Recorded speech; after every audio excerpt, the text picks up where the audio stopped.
TRP game ઝોનમાં થયેલા અગ્નિકાંડ મામલે દાણાપીઠ એસોસિએશન, પરાબજાર એસોસિએશન, સાથોસાથ ગુંદાવડી મર્ચન્ટ એસોસિએશન દ્વારા અડધા દિવસ બંધ પાડવાની છે તે જાહેરાત કરવામાં આવી છે। હું આપને મારી પાછળના છે તે દ્રશ્યો બતાવવાનો પ્રયત્ન કરી રહ્યો છું। જોઈ શકાય છે કે વેપારીઓએ પોતાના વેપાર ધંધા રોજગાર બંધ રાખ્યા છે અડધા દિવસ માટે।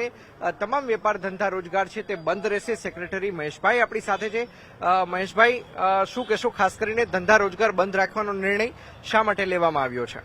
ધી રાજકોટ દાણાપીઠ વેપારી એસોસિએશન દ્વારા ટીઆરપી રાજકોટમાં જે દુર્ઘટના બની છે તે રાજકોટમાં પહેલીવાર બની છે અને લગભગ આશરે 30 થી 35 લોકોના જાન ગયા છે।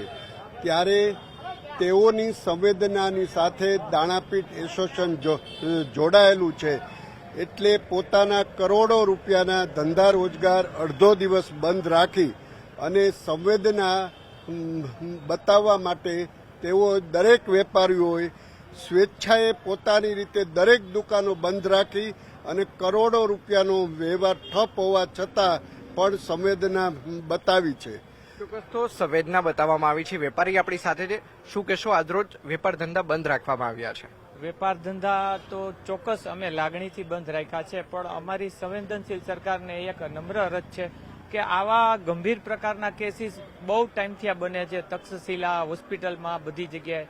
તો તમે લોકો જે અધિકારીઓને રિક્વેસ્ટ છે કે ક્યાંય પણ તમે એનઓસી દેતા પહેલા એક વખત ચેક કરો। કોઈના સ્વજન ગુમાવ્યા હોય એનું દુઃખ કેટલું છે એ તો જેના ઉપર વીતી છે એને ખબર પડે છે કે ભાઈ આટલી ગંભીર બેદરકારી। અને ખરેખર તો આમને એકદમ સચોટ ઉદાહરણ બેસાડવા માટે આ લોકોને કાયદાકીય સજા આપવાની જરૂર છે, તો આવો દાખલો બેસશે ગંભીર તો। ચોક્કસ તો વેપારીઓએ પોતાના વેપાર ધંધા રોજગાર છે તે બંધ કરીને સંવેદના પ્રગટ કરી છે। સાથોસાથ સરકાર સુધી એક મેસેજ પણ પહોંચાડવાનો પ્રયત્ન કરવામાં આવ્યો છે કે તંત્ર દ્વારા આ મામલે, સરકાર દ્વારા આ મામલે કડકમાં કડક કાર્યવાહી કરવામાં આવે। તો સાથોસાથ વેપારીઓનું એવું પણ કહેવું છે કે ગુજરાતમાં અત્યાર સુધીમાં અનેક આ પ્રકારના કાંડ છે તે સામે આવી ચૂક્યા છે। પછી તે તક્ષશિલા કાંડ હોય, ઉદય શિવાનંદ કોવિડ હોસ્પિટલનો કાંડ હોય કે હરણી કાંડ હોય, મોરબીનો પુલ દુર્ઘટના કેસ હોય કે પછી હવે રાજકોટનો ટીઆરપી ગેમ ઝોન અગ્નિકાંડ। અંકિત પોપટ, news 18 Gujarati, Rajkot. TRP game ઝોનમાં થયેલા અગ્નિકાંડ મામલે દાણાપીઠ એસોસિએશન, પરાબજાર એસોસિએશન, સાથોસાથ ગુંદાવડી મર્ચન્ટ એસોસિએશન દ્વારા અડધા દિવસ બંધ પાડવાની છે તે જાહેરાત કરવામાં આવી છે। હું આપને મારી પાછળના છે તે દ્રશ્યો બતાવવાનો પ્રયત્ન કરી રહ્યો છું। જોઈ શકાય છે કે વેપારીઓએ પોતાના વેપાર ધંધા રોજગાર બંધ રાખ્યા છે અડધા દિવસ માટે। તમામ વેપાર ધંધા રોજગાર છે તે બંધ રહેશે। સેક્રેટરી મહેશભાઈ આપણી સાથે છે। મહેશભાઈ, શું કહેશો? ખાસ કરીને ધંધા રોજગાર બંધ રાખવાનો નિર્ણય શા માટે લેવામાં આવ્યો છે? ધી રાજકોટ દાણાપીઠ વેપારી એસોસિએશન દ્વારા ટીઆરપી રાજકોટમાં જે દુર્ઘટના બની છે તે રાજકોટમાં પહેલીવાર બની છે અને લગભગ આશરે 30 થી 35 લોકોના જાન ગયા છે। ત્યારે તેઓની સંવેદનાની સાથે દાણાપીઠ એસોસિએશન જોડાયેલું છે। એટલે પોતાના કરોડો રૂપિયાના ધંધા રોજગાર અડધો દિવસ બંધ રાખી અને સંવેદના બતાવવા માટે તેઓ દરેક વેપારીઓએ સ્વેચ્છાએ પોતાની રીતે દરેક દુકાનો બંધ રાખી અને કરોડો રૂપિયાનો વ્યવહાર ઠપ હોવા છતાં પણ સંવેદના બતાવી છે। ચોક્કસ તો સંવેદના બતાવવામાં આવી છે। વેપારી આપણી સાથે છે, શું કહેશો? આજરોજ વેપાર ધંધા બંધ રાખવામાં આવ્યા છે।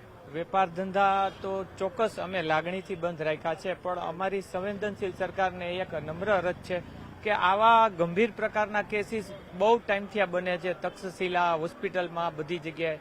તો તમે લોકો જે અધિકારીઓને રિક્વેસ્ટ છે કે ક્યાંય પણ તમે એનઓસી દેતા પહેલા એક વખત ચેક કરો। કોઈના સ્વજન ગુમાવ્યા હોય એનું દુઃખ કેટલું છે એ તો જેના ઉપર વીતી છે એને ખબર પડે છે કે ભાઈ આટલી ગંભીર બેદરકારી। અને ખરેખર તો આમને એકદમ સચોટ ઉદાહરણ બેસાડવા માટે આ લોકોને કાયદાકીય સજા આપવાની જરૂર છે, તો આવો દાખલો બેસશે ગંભીર તો। ચોક્કસ તો વેપારીઓએ પોતાના વેપાર ધંધા રોજગાર છે તે બંધ કરીને સંવેદના પ્રગટ કરી છે। સાથોસાથ સરકાર સુધી એક મેસેજ પણ પહોંચાડવાનો પ્રયત્ન કરવામાં આવ્યો છે કે તંત્ર દ્વારા આ મામલે, સરકાર દ્વારા આ મામલે કડકમાં કડક કાર્યવાહી કરવામાં આવે। તો સાથોસાથ વેપારીઓનું એવું પણ કહેવું છે કે ગુજરાતમાં અત્યાર સુધીમાં અનેક આ પ્રકારના કાંડ છે તે સામે આવી ચૂક્યા છે. પછી તે તક્ષશિલા કાંડ હોય, ઉદય શિવાનંદ કોવિડ હોસ્પિટલનો કાંડ હોય કે હરણી કાંડ હોય, મોરબીનો પુલ દુર્ઘટના કેસ હોય કે પછી હવે રાજકોટનો TRP ગેમ ઝોન અગ્નિકાંડ. અંકિત પોપટ, ન્યૂઝ 18 ગુજરાતી, રાજકોટ.